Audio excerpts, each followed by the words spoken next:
Friends, ఇప్పుడే అందిన వార్త భారీ భూకంపం పరిస్థితి తీవ్ర దారుణం అంటూ లేటెస్ట్ అప్డేట్ అయితే రావడం జరిగిందండి. సో ఆ వివరాలు ఏంటంటే కూడా వీడియోలో తెలుస్తుంది.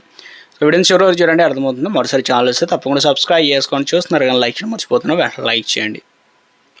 ఉదయం మరాఠ్వాడ ప్రాంతానికి చెందిన హింగోలి జిల్లాలో 4.4 తీవ్రతతో కూడిన భూకంపం సంభవించినట్లుగా అధికారులు వెల్లడించారు. ప్రాథమిక సమాచారం ప్రకారం ఈ భూకంప కేంద్రం హింగోలి జిల్లాలో ఏర్పడిందని, దీని ప్రభావం పర్బానీ, నాందేడ్ జిల్లాలో కూడా కనిపించినట్లుగా తెలిపారు.